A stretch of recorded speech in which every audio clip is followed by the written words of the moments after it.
Ladies and gentlemen, welcome back to Gaming with me, Tony Mo, and welcome back to another episode of Fast Friday. Today we're going to be talking about our weakest Titans. Now, when I say our weakest Titans, I'm talking about our weakest Titans. So from a personal perspective, the Titan that you struggle with the most, straight up from its gameplay design. Nothing to do with balancing, nothing to do which Titan is the most powerful right now in-game, just on an individual level, which one are you currently struggling with the most?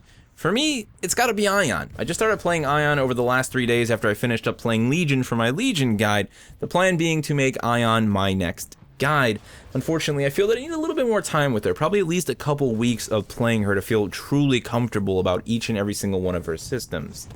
What I did discover though, despite struggling with her just a little bit, I will say that I'm still performing pretty well. I mean, on a basic level she works, but to really play her at a high skill level, I think there's quite a bit more there that needs to happen. Regardless of that, she's also become one of my favorite Titans because of these difficulties. I find from a gameplay design perspective that additional layer of micromanaging that you need to do with her energy system makes for a really rewarding Titan, really satisfying Titan when everything comes together. Also, visually, she's probably been one of my favorite Titans since day one. Even though I haven't played much of her, I didn't really play her at all in the beta even, she just seems very purpose-built. Like, there's a lot that you can extrapolate from her visual design. I mean, you can look at it, you can see the sharp angles on her chassis, you can look at even the color of the paint on her chassis. It looks like almost like a stealth paint. So, possibly a Titan that's designed to do, like, under-the-radar, reconnaissance-focused operations, while also having, you know, a really powerful chassis design when it comes to deflecting ammunition and rounds from ballistic-focused Titans. You know, say someone like Tone or even Legion. I really like the idea of that, and even though the game doesn't emulate that in any way, I like that it exists from a visual design perspective. I think that's really cool. Now, we talked a little bit about the energy management system. That's probably the most complex component of Ion, the idea that each of her abilities and her primary weapon share the same energy resource pool.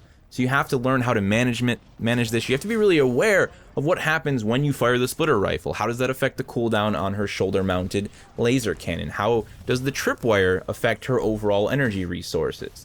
So once you wrap your head around all of that, you then just have to figure out how to get each of those things to behave the way that you want them to behave, so you can drop and utilize each and every single one of her abilities exactly when you want to. You're still dealing with cooldowns to some degree, but you could easily screw up or extend those cooldowns and end up in combat and not be able to use your shoulder-mounted cannon for a very long period of time. And that's a really powerful tool.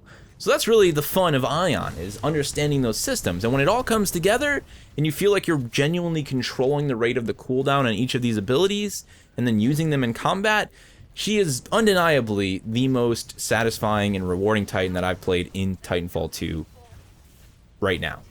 She crushes everybody else. She crushes my time with Legion, Ronin even. She just is all about the setup. And you know what? That continues with her core ability. Here's the thing, the charge time and the damage over time on her laser core, plus a lack of defense while she's actively deploying the laser core, means that she can't really get away with just using it as like a last-ditch effort to get a bunch of kills or to take out some other Titans. She can't use it in a low health state, and she can't really deploy it in a low doom state.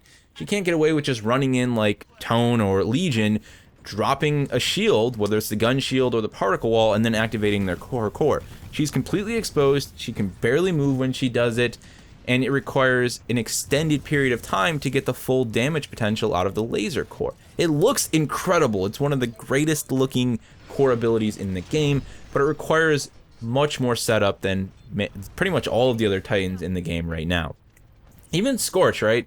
He doesn't have a direct defense capability while he's using the flame core, but all you have to do is get through the animation to actually hit the ground, and then boom, there you go. The flame core is starting to do its damage. It doesn't have to sit there. You don't have to aim the flame core for an extended period of time like you have to with her laser core. So that, I think, adds an extra layer of difficulty her when it comes to maintaining some level of survival. You know, that's the big thing, is staying alive with her, and that's probably the #1 area in which I'm currently struggling.